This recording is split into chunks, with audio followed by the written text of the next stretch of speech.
Shalom jemaat yang terkasih di dalam Tuhan Yesus Kristus. Sapaan pastoral kali ini bertemakan pemuda sebagai future leader dari gereja, atau yang bisa dikatakan kaum muda sebagai pemimpin masa depan dari gereja. Pemuda zaman sekarang memiliki kehidupan yang sangat dekat dengan sosial media. Sosial media sudah menjadi bagian yang tidak bisa dilepaskan jika berbicara tentang anak muda atau kaum muda.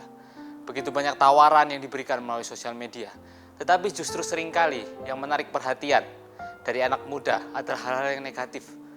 Yang dicari adalah hal-hal yang justru memiliki dampak negatif ketimbang hal-hal yang membangun. Generasi saya, termasuk saya, lebih mementingkan apa yang terlihat di luar atau apa yang terlihat di dunia maya, sehingga tidak jarang banyak anak muda yang merasa minder karena melihat temannya di sosial media. Sesuai dengan tema hari ini, seharusnya pemuda merupakan masa depan dari gereja.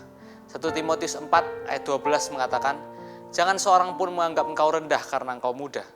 Jadilah teladan bagi orang-orang yang percaya dalam perkataanmu, dalam tingkah lakumu, dalam kasihmu, dalam kesetiaanmu, dan dalam kesucianmu."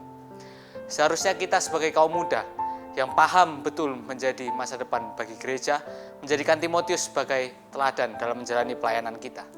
Timotius masih begitu muda, tetapi harus mengikuti Paulus dalam perjalanan misinya. Dan tidak jarang Paulus mengirimkan Timotius sendiri untuk melayani beberapa jemaat.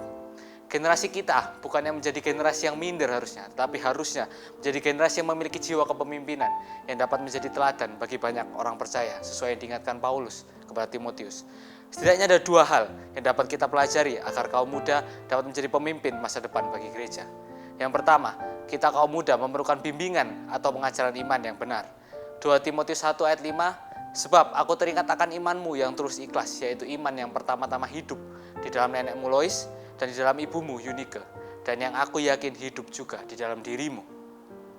Timotius memiliki keluarga yang dapat dijadikan teladan, yang mengajarkan dia tentang iman yang benar. Timotius juga memiliki pembina rohani yang baik, yaitu Paulus. Kita, anak muda, memerlukan pengajaran iman dan pertolongan dari Bapak Ibu Saudara sekalian untuk menjadi pemimpin masa depan bagi gereja. Anak muda merupakan kaum yang begitu rapuh, yang dapat mempelajari banyak prinsip-prinsip yang tidak benar melalui sosial media. Tapi melalui pengajaran iman yang benar, kita dapat menempuh jalan yang baik untuk menjadi pemimpin masa depan bagi gereja.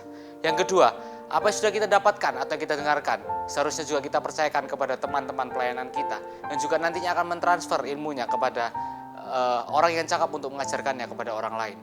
2 Timotius 2 ayat 2, "Apa yang telah engkau dengar daripadaku di depan banyak saksi, percayakanlah itu kepada orang-orang yang dapat dipercayai, dan juga cakap mengajar orang lain."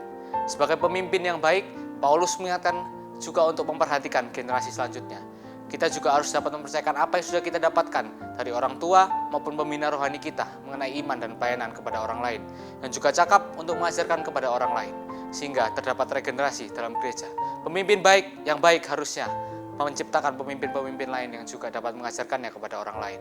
Semoga Roh Kudus memampukan kita sebagai anak muda menjadi penerus pemimpin gereja yang baik, dan juga memampukan Bapak Ibu Saudara sekalian untuk dapat bekerja sama dengan kami, anak kaum muda, untuk meneruskan pelayanan gereja hanya untuk kemuliaan nama Tuhan.